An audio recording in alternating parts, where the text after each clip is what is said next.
ಜ್ಞಾನ ಸಂಜೀವಿನಿ ಕನ್ನಡ ಯೂಟ್ಯೂಬ್ ಚಾನಲ್ಗೆ ತಮಗೆಲ್ಲರಿಗೂ ಸ್ವಾಗತ. ಸೇವೆ ಎಲ್ಲರಿಗೂ ಮಾಡು, ಆದರೆ ಪ್ರತಿಫಲ ಯಾರಲ್ಲೂ ಬಯಸಬೇಡ. ಯಾಕೆಂದರೆ ಸೇವೆಗೆ ಪ್ರತಿಫಲ ನೀಡುವವನು ಭಗವಂತನೇ ಹೊರತು ಮನುಷ್ಯನಲ್ಲ. ಜನಿಸಿದಾಗಲೂ ಎತ್ತಿಕೊಳ್ಳಬೇಕು ನಿನ್ನ, ಮರಣ ಹೊಂದಿದಾಗಲೂ ಎತ್ತಬೇಕು ನಿನ್ನ. ಮಧ್ಯೆ ಸ್ವಲ್ಪ ನಡೆದಾಡುತ್ತೀಯ ಎನ್ನುವ ಕಾರಣಕ್ಕೆ ಅಹಂಕಾರ ಯಾಕೆ ಮಾನವ? ಒಳ್ಳೆಯವರ ಶಾಪ ಒಳ್ಳೆಯದಲ್ಲ, ಎಚ್ಚರಿಕೆ. ಕೆಟ್ಟವರು ಕೆಟ್ಟದ್ದು ಮಾಡೋಕೆ ಶುರು ಮಾಡಿದರೆ ಕೆಟ್ಟದಾಗಬಹುದು ಅಷ್ಟೆ. ಆದರೆ ಒಳ್ಳೆಯವರು ಕೆಟ್ಟದ್ದನ್ನು ಮಾಡೋಕೆ ಶುರು ಮಾಡಿದರೆ ಅದು ಭಯಾನಕವಾಗಿರುತ್ತದೆ. ಒಳ್ಳೆಯವರಿಗೆ ಆದ ಮೋಸಕ್ಕೆ ಭಗವಂತನೇ ಉತ್ತರ ಕೊಡುತ್ತಾನೆ. ಕಾದು ನೋಡಿ. ಒಳ್ಳೆಯವರು ಯಾವತ್ತೂ ಸೋಲಲ್ಲ, ಕೆಟ್ಟವರು ಯಾವತ್ತೂ ಉದ್ಧಾರ ಆಗಲ್ಲ. ನಮ್ಮವರು ಎಂದು ನಮ್ಮ ಜೊತೆಗಿದ್ದು ಮೋಸ ಮಾಡುವ ಕೆಟ್ಟ ಜನರ ನಡುವೆ ನಾವು ಅತಿಯಾಗಿ ನಂಬಬೇಕಾಗಿರುವುದು ಆ ಭಗವಂತನನ್ನು ಮಾತ್ರ. ಯಾಕೆಂದರೆ ನಮ್ಮನ್ನು ಪರೀಕ್ಷೆ ಮಾಡುವವನು ಅವನೇ, ನಂತರ ಕಾಯುವವನು ಅವನೇ. ಈ ಜಗತ್ತಿನ ಕೆಟ್ಟ ಜನಗಳ ಮುಖವಾಡಗಳನ್ನು ತೋರಿಸುವವನು ಅವನೇ. ಹಣದಿಂದ ಜಗತ್ತಿನಲ್ಲಿ ಎಲ್ಲಿ ಬೇಕಾದರೂ ಭೂಮಿ ಖರೀದಿಸಬಹುದು, ಆದರೆ ಮತ್ತೊಬ್ಬರ ಹೃದಯದಲ್ಲಿ ಕೊಂಚ ಜಾಗ ಕೂಡ ಖರೀದಿಸಲು ಸಾಧ್ಯವಿಲ್ಲ. ಅದು ಕೇವಲ ಒಳ್ಳೆಯ ಗುಣ ಮತ್ತು ಪ್ರೀತಿಯಿಂದ ಮಾತ್ರ ಸಾಧ್ಯ. ಒಣಗಿರುವ ಹೂವನ್ನು ನೋಡಿ ಅರಳಿರುವ ಹೂವು ನಗಬಹುದು, ಆದರೆ ಅದು ಶಾಶ್ವತವಲ್ಲ. ಅದಕ್ಕೂ ಬಾಡುವ ಸಮಯ ಬಂದೇ ಬರುತ್ತೆ. ಅಹಂಕಾರದ ನಗು ತಾತ್ಕಾಲಿಕ ಅಷ್ಟೇ. ಮರದ ಕೆಳಗೆ ಹಾಕಿದ ನೀರು ಮರದ ತುದಿಯಲ್ಲಿರುವ ಎಲೆಯವರೆಗೆ ಹೇಗೆ ತಲುಪುತ್ತದೆಯೋ ಹಾಗೆ ಪ್ರೀತಿ ಪೂರ್ವಕವಾಗಿ ಮಾಡಿದ ಎಲ್ಲ ಕೆಲಸಗಳು ಭಗವಂತನಿಗೆ ತಲುಪುತ್ತದೆ. ಭಯಪಡಬೇಡಿ. ಕಷ್ಟಗಳು ನನ್ನನ್ನು ಮುಳುಗಿಸುತ್ತಿದೆ, ನನ್ನ ಜೀವನವೇ ಮುಗಿಯಿತು, ನನ್ನ ಹಣೆಬರಹ ಸರಿಯಿಲ್ಲ, ಪದೇ ಪದೇ ಎಲ್ಲ ಕಷ್ಟಗಳು ನನಗೆ ಏಕೆ ಬರುತ್ತಿದೆ ಎಂದು ಕಣ್ಣೀರು ಹಾಕಬೇಡಿ.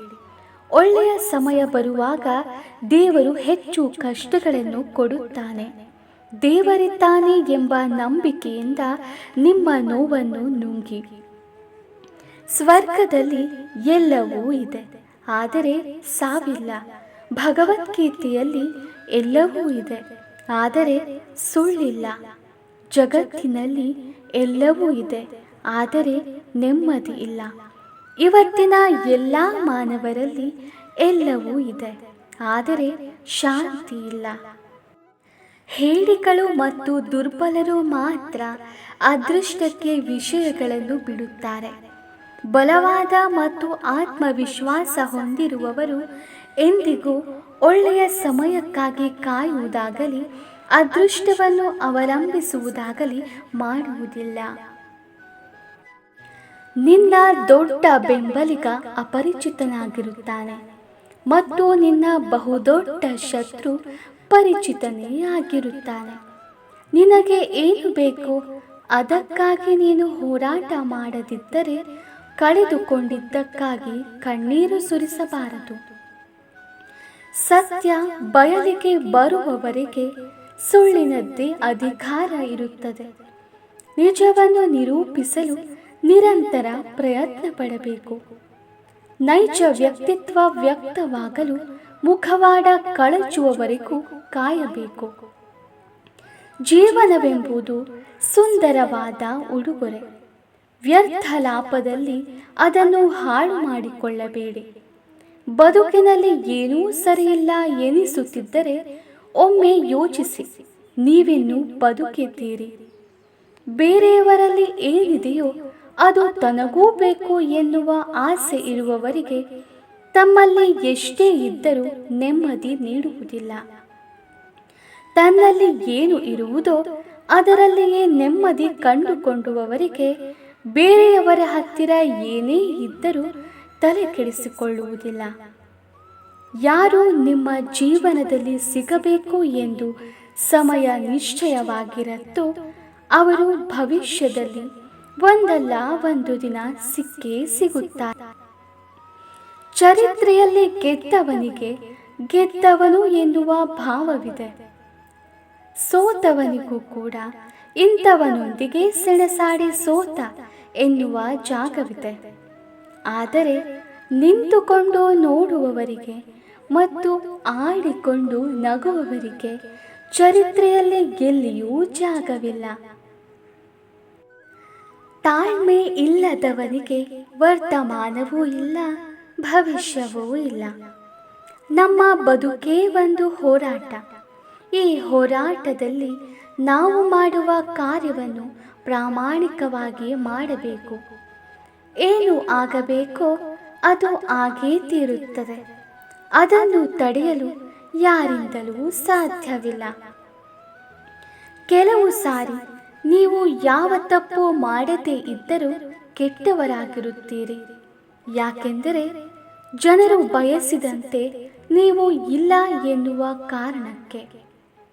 ನಿಮ್ಮ ಕುರಿತು ನಿಮ್ಮನ್ನು ಅವಮಾನ ಮಾಡುತ್ತಾ ಬೆನ್ನ ಹಿಂದೆ ಮಾತನಾಡುವವರಿಗೆ ನೀವು ಏನೂ ಮಾಡಬೇಕಾಗಿಲ್ಲ. ಸಮಯಕ್ಕೆ ಅವಕಾಶ ಕೊಡಿ.